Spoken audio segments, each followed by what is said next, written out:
मैं सबसे पहले जो पीछे धूप में तप रहे हैं उन सब की क्षमा मांगता हूं।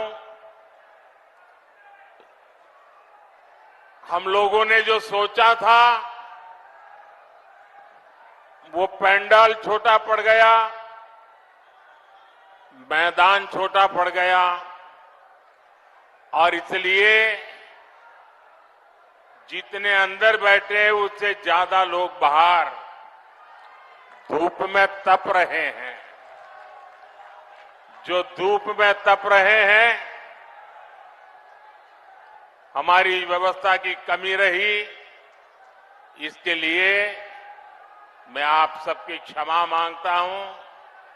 लेकिन मैं आपको विश्वास दिलाता हूं, आप जो धूप में तप रहे हैं, ये आपकी तपस्या मैं बेकार नहीं जाने दूंगा।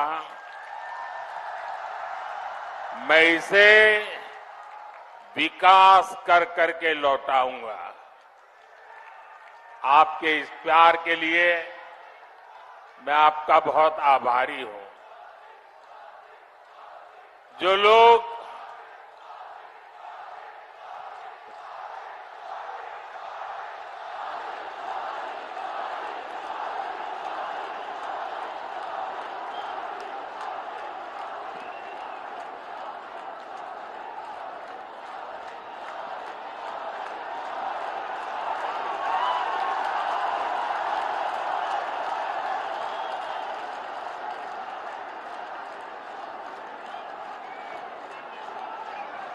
देवभूमि का ये आशीर्वाद,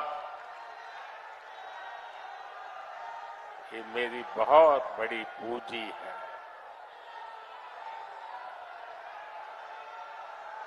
देवभूमि के हर गांव से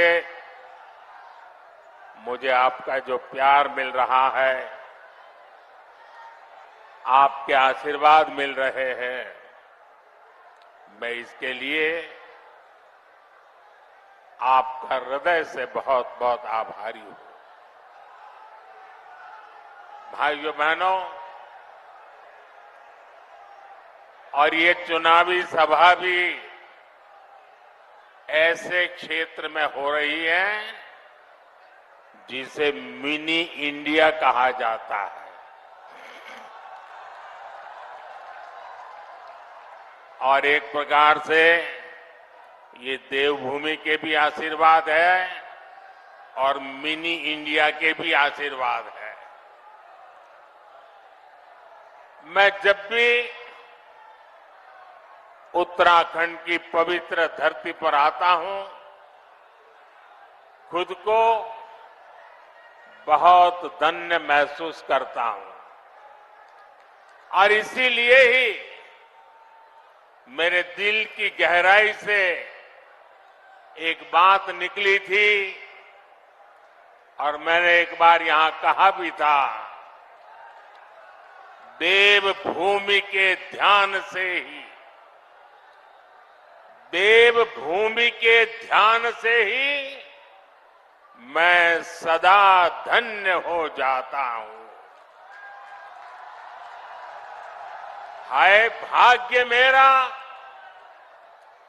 हाय भाग्य मेरा, सौभाग्य मेरा, मैं तुमको शीश नवाता हूं। साथियों, देवभूमि उत्तराखंड के प्रति भाजपा का जो प्रेम है, जो अपनत्व है, वो जग जाहिर है। हमें उत्तराखंड को विकसित बनाना है, सबसे आगे लेकर जाना है और इसके लिए केंद्र की भाजपा सरकार कोई कोर कसर बाकी नहीं छोड़ रही है। बीते 10 वर्षों में जितना विकास उत्तराखंड का हुआ है उतना आजादी के बाद के 60-65 साल में भी नहीं हुआ है। आज उत्तराखंड हर प्रकार की आधुनिक कनेक्टिविटी से जुड़ रहा है। उत्तराखंड में भाजपा ने गरीबों को 85,000 पक्के घर बनाकर दिए हैं। उत्तराखंड में भाजपा ने 12 लाख घरों तक पानी का कनेक्शन पहुंचाया है। यहां भाजपा सरकार ने 5.5 लाख से ज्यादा शौचालयों का निर्माण कराया है। यहां की 5 लाख से ज्यादा महिलाओं को उज्ज्वला गैस मुफ्त गैस कनेक्शन दिया गया है। यहां करीब 3 लाख लोगों को स्वामित्व योजना के तहत उनकी प्रॉपर्टी के कार्ड दिए गए हैं। उत्तराखंड के 35 लाख लोगों के पास पहले बैंक में खाते तक नहीं थे। भाजपा सरकार ने 35 लाख लोगों के बैंक खाते खुलवाए हैं, उन्होंने बैंकों से जोड़ा। भाजपा सरकार ने उत्तराखंड के छोटे किसानों के बैंक खातों में 2,200 करोड़ रुपए से ज्यादा सीधे भेजे हैं। भाइयों बहनों, ये सूची बहुत लंबी है, लेकिन मैं इसमें आपका ज्यादा समय नहीं लेता। लेकिन इतने सारे काम कैसे होते हैं? जब नीयत सही होती है, जब नीयत सही होती है तो ऐसे ही काम होते हैं। और इसलिए मैं कहता हूं, नीयत सही तो नतीजे भी सही। साथियों, आप जानते हैं कि मोदी ने भारत को दुनिया की तीसरी बड़ी आर्थिक ताकत बनाने की गारंटी दी है। तीसरी बड़ी आर्थिक ताकत का मतलब है लोगों की कमाई बढ़ेगी, लोगों को नौकरी के अवसर बढ़ेंगे, गांव हो शहर हो सुविधा बढ़ेगी और इसका बहुत बड़ा लाभ ये देवभूमि मेरे उत्तराखंड को भी होगा। और आप जानते हैं, मोदी की गारंटी यानी गारंटी पूरा होने की गारंटी।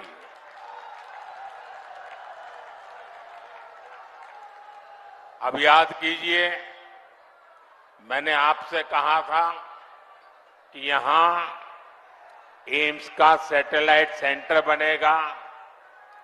मैंने ये गारंटी पूरी करके दिखाई। बाबा केदार के आशीर्वाद से मेरे मुंह से निकला था, ये दशक उत्तराखंड का दशक होने वाला है। कमल निशान पर पड़ा आपका हर वोट इसी संकल्प को और सशक्त करेगा। साथियों, मोदी की गारंटी ने उत्तराखंड के घर घर में सुविधा पहुंचाई है, लोगों का स्वाभिमान बढ़ाया है। अब तीसरे टर्म में आपका ये बेटा एक और बड़ा काम करने जा रहा है। मेरा लक्ष्य है आपको 24 घंटे बिजली मिले, बिजली का बिल 0 हो,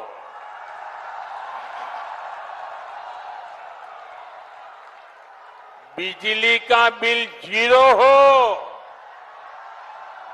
और बिजली से कमाई भी हो। इसके लिए मोदी ने पीएम सूर्य घर मुफ्त बिजली योजना शुरू की है।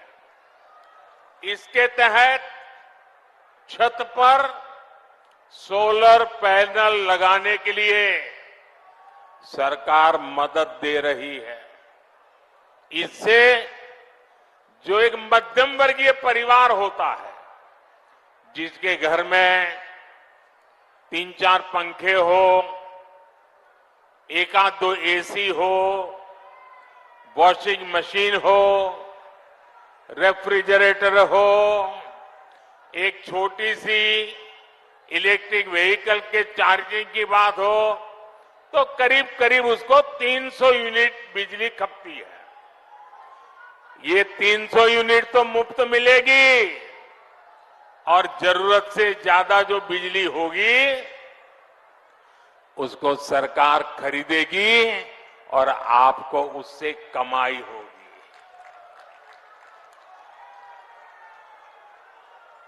क्या आप इस कार्य योजना का लाभ लेंगे?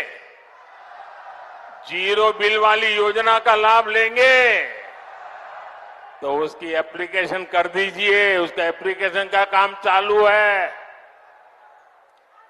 आपके इस सेवक ने बहनों के लिए नमो ड्रोन दीदी योजना भी बनाई है। इसके तहत महिला स्वयं सहायता समूह को लाखों रुपयों का ड्रोन दिया जा रहा है। और हमारे लिए गर्व की बात है, गांव-गांव हमारी बहनें ड्रोन पायलट बन रही है। इसका भी बड़ा लाभ यहां देवभूमि मेरे उत्तराखंड की बहनों बेटियों को भी होगा। साथियों,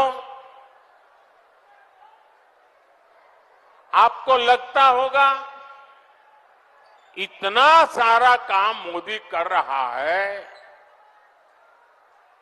घर घर कुछ न कुछ पहुंच रहा है, तो ये मोदी थकता क्यों नहीं है? ये मोदी रुकता क्यों नहीं है? अरे कोई और होता तो मौज करता।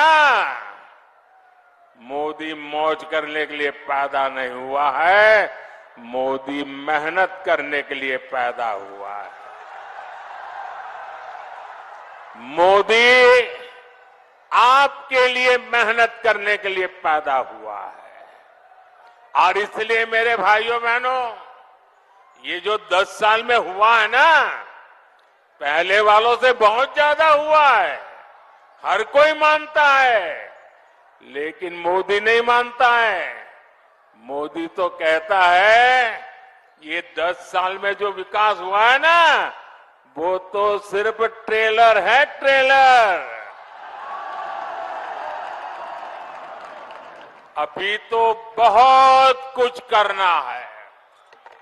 अभी तो हमें देश को बहुत आगे लेकर जाना है और तब तक न रुकना है न थकना है। और अभी तो हमें ये हमारे उत्तराखंड को भी बहुत बहुत बहुत आगे लेकर के जाना है। मेरा प्रयास है कि केदारखंड की तरह ही मानस खंड से भी देश और दुनिया और अधिक परिचित हो। पिछले वर्ष मैं आदि कैलाश गया था, तब पूरे देश ने इस क्षेत्र के अद्भुत सामर्थ्य को देखा था। और अभी मुझे अजय जी बता रहे थे कि पहले तो आदि कैलाश को कोई जानता नहीं था। कभी कभार लोग आते थे, संख्या मुश्किल से 5,000 होती थी। अब ये आंकड़ा लाखों में पहुंच रहा है। साथियों, खेती हो, पर्यटन हो या फिर इंडस्ट्री, इस क्षेत्र में अभूतपूर्व संभावनाएं बनने जा रही है। मैं उत्तराखंड के नौजवानों से कहूंगा, मेरे हर भाई बहन से मैं कहना चाहूंगा, आपका सपना ही मोदी का संकल्प है। बीते वर्षों में यहां से पलायन रुका है। वो दिन दूर नहीं जब रोजगार के लिए शहर गए साथी वापस लौटेंगे। भाई और बहनों, मोदी के इन प्रयासों के बीच कांग्रेस और इंडी गठबंधन ने अपने इरादे दिखा दिए हैं। कांग्रेस के शाही परिवार के शहजादे ने ऐलान किया है कि अगर देश ने तीसरी बार बीजेपी सरकार को चुनी, आग लग जाएगी। 60 साल तक देश पर राज करने वाले 10 साल सत्ता से बाहर क्या रह गए? अब देश में आग लगाने की बात कर रहे हैं। क्या ये आग लगाने की बात आपको मंजूर है?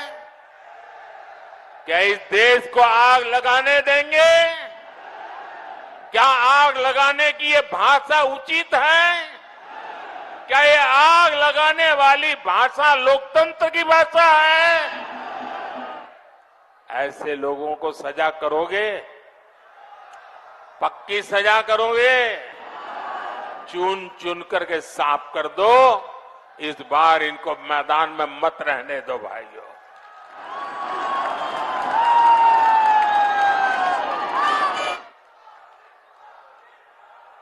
इमरजेंसी की मानसिकता वाली कांग्रेस का भरोसा अब लोकतंत्र पर नहीं बचा है। इसलिए वो अब जनादेश के विरुद्ध लोगों को भड़काने में जुट गई है। साथियों, कांग्रेस भारत को अस्थिरता की तरफ ले जाना चाहती है, अराजकता में झोंकना चाहती है। कर्नाटका में कांग्रेस के एक बड़े नेता ने दक्षिण भारत को देश से अलग करने की बात कही, 2 टुकड़े करने की बात कही।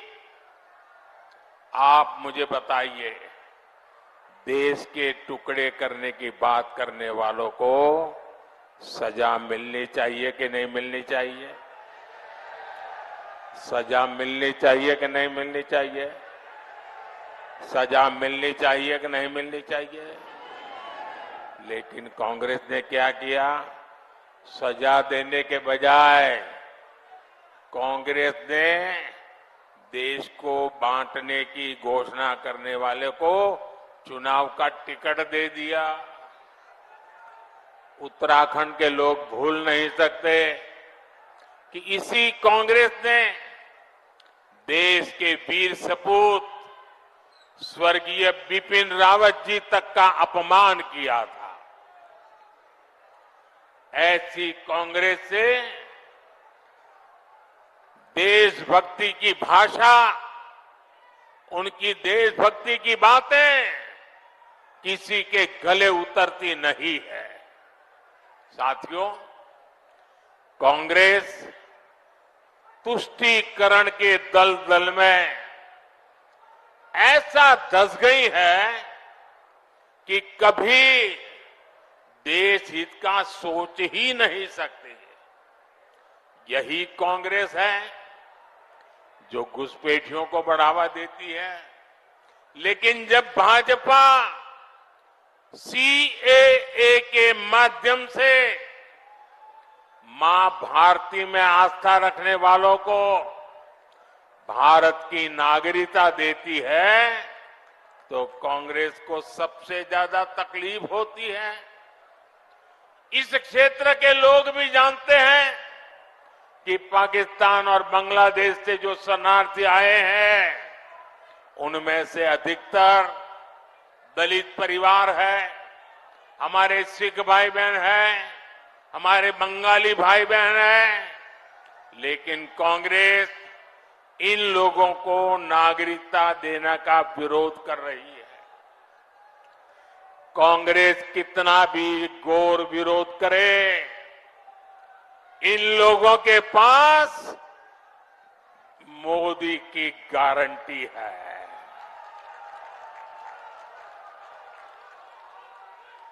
और मोदी की गारंटी यानी गारंटी पूरा होने की गारंटी। साथियों, इस धरती का संबंध तो गुरु नानक देव जी, गुरु गोविंद सिंह जी और उदासी संत गुरु रामराय जी से है। कांग्रेस ने देश का ऐसा बंटवारा किया कि गुरु नानक जी की उस पवित्र धरती हमसे छीन गई। दशकों तक अपने गुरु को हमें दूरबीन से देखना पड़ा। अब जाकर बीजेपी सरकार ने करतारपुर कॉरिडोर बनाकर लोगों की जिंदगी आसान की है। कांग्रेस कमजोरी न दिखा दी तो हमारी सीमाओं पर नजर डालने की किसी की हिम्मत न होती, इतने बड़े सीमा विवाद न होता। कांग्रेस ने कैसे अपने हाथों से मां भारती के टुकड़े किए, इसका एक और ताजा उदाहरण देश के सामने आया है। ये हमारा उत्तराखंड तो वीर माताओं की भूमि है, जो वीर संतानों को जन्म देती है। यहां के वीर संतान मां भारती की एक एक इंच जमीन के लिए अपनी जान की बाजी लगा देते हैं। लेकिन यही कांग्रेस पार्टी, अभी जो एक बात सामने आई है, तमिलनाडु की बात तो तमिलनाडु की है, लेकिन ये वीरों की भूमि है, मातृभूमि की भक्ति क्या होती है उत्तराखंड को सिखाना नहीं पड़ता। उत्तराखंड के लोगों को भी ये कांग्रेस का गुना जानना जरूरी है। तमिलनाडु के पास समंदर में एक कच्छा द्वीप टापू है, द्वीप है। वो द्वीप भारत का हिस्सा था, लेकिन कांग्रेस ने उसको श्रीलंका को दे दिया। अब इस द्वीप के आसपास भी कोई भारतीय मछुआरे गलती से चला जाता है तो उसे गिरफ्तार किया लिया जाता है, जेल में बंद कर दिया जाता है। आप मुझे बताइए, ऐसी कांग्रेस जो भारत के टुकड़े करने के उनके नेता बात करते हो, जो कच्छ द्वीप को दे देते हो, क्या वो देश की रक्षा कर सकती है? जरा पूरी ताकत से बताइए, देश की रक्षा कर सकती है? क्या कांग्रेस देश की रक्षा कर सकती है? भाई और बहनों, कांग्रेस ने तो देश के सीमावर्ती गांवों को भी देश का आखिरी गांव मानकर वहां विकास करना बंद कर दिया था। ये भाजपा की सरकार है जिसने सीमा किनारे बसे गांवों को देश का प्रथम गांव माना है, वहां तेज गति से विकास किया है। कांग्रेस की सरकार रहती तो आज भी पूर्व सैनिकों को वन रैंक वन पेंशन नहीं मिल पाती, लेकिन मोदी ने सैनिक परिवारों को गारंटी दी थी और इसे पूरा करके दिखाया। आज देश भर के सैनिक परिवारों को वन रैंक वन पेंशन के 1 लाख करोड़ रुपए से ज्यादा मिल चुके हैं। इसमें से उत्तराखंड के भी हजारों परिवारों को लाभ हो रहा है। इसलिए ही मैं कहता हूं, नीयत सही तो नतीजे सही। साथियों, 24 के इस चुनाव में अब स्पष्ट रूप से 2 खेमे बन गए हैं। एक तरफ हम लोग ईमानदारी और पारदर्शिता जनता जनार्दन के सामने लेकर के आए हैं। दूसरी तरफ भ्रष्टाचारी, परिवारवादी उनका जमावड़ा है। ये भ्रष्टाचारी मोदी को धमकी भी दे रहे हैं, दिन रात गाली भी दे रहे हैं। अब देखिए क्या खेल चल रहा है। हम हैं जो कह रहे हैं भ्रष्टाचार हटाओ, और वो कहते हैं भ्रष्टाचारी बचाओ। आप मुझे बताइए, भ्रष्टाचार हटना चाहिए कि नहीं हटना चाहिए? भ्रष्टाचार हटना चाहिए कि नहीं हटना चाहिए? भ्रष्टाचार से मुक्ति मिलनी चाहिए कि नहीं मिलनी चाहिए? भ्रष्टाचारी जेल जाने चाहिए कि नहीं जाने चाहिए? भ्रष्टाचारियों को सजा होनी चाहिए कि नहीं होनी चाहिए? ये देश की आवाज है और मोदी आपकी हर आवाज को सुनता है और उसके लिए ताकत भी लगा देता है। लेकिन साथियों, मुझे कितनी गालियां दी जाए, कितने ही आरोप लगाए जाएं, मोदी इनकी गालियों और धमकियों से डरने वाला नहीं है।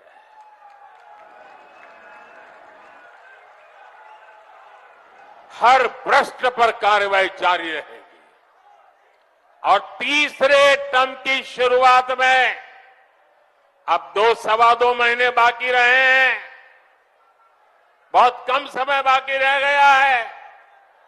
तीसरे टर्म में भ्रष्टाचार पर और तेज प्रहार होगा, ये मैं आपको गारंटी देने आया हूं। भ्रष्टाचार हर गरीब का हक छीनता है, हर मध्यम वर्ग का हक छीनता है, और मैं गरीब का हक, मध्यम वर्ग का हक किसी को भी छीनने नहीं दूंगा। ये मोदी की गारंटी है। साथियों, आने वाले 5 साल अभूतपूर्व काम के और देश हित में बड़े फैसलों के होंगे, लेकिन इसके लिए मेरी आपसे प्रार्थना है, आपको मोदी को और मजबूत करना होगा। करोगे? करोगे? जरा सबके समय हाथ ऊपर करके बताओ, मोदी को मजबूत करोगे? मोदी को नई ताकत दोगे? मोदी को नई ऊर्जा दोगे? उत्तराखंड की सारी सीटों पर भाजपा को ज्यादा से ज्यादा वोटों से विजय दिलाने के लिए मैं आपसे प्रार्थना करने आया हूं। नैनीताल उधम सिंह नगर से हमारे साथी अजय भट्ट जी चुनाव लड़ रहे हैं। अल्मोड़ा से हमारे साथी अजय टमटा जी चुनाव लड़ रहे हैं। हमारे और दो साथी अपने अपने क्षेत्र में हैं। हरिद्वार से त्रिवेंद्र सिंह रावत जी, टिहरी गढ़वाल से श्रीमती माला राजलक्ष्मी जी और गढ़वाल से भाई अनिल बलूनी जी, सभी को, इन पांचों मेरे साथियों को जिता करके उत्तराखंड ये कमल दिल्ली पहुंचाए, यही मेरी आपसे प्रार्थना है और इसलिए आपको याद रखना है। फिर एक बार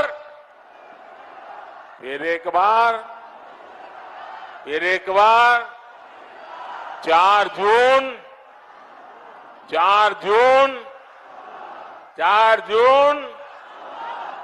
जून। अच्छा, मेरा एक और काम करोगे? मेरा एक काम करोगे? ऐसा नहीं, हाथ ऊपर करके बताइए, करोगे? आप यहां से गांव जाएंगे तो वहां जो देवी देवता है, वहां मोदी की तरफ से माथा टेकना है। करोगे?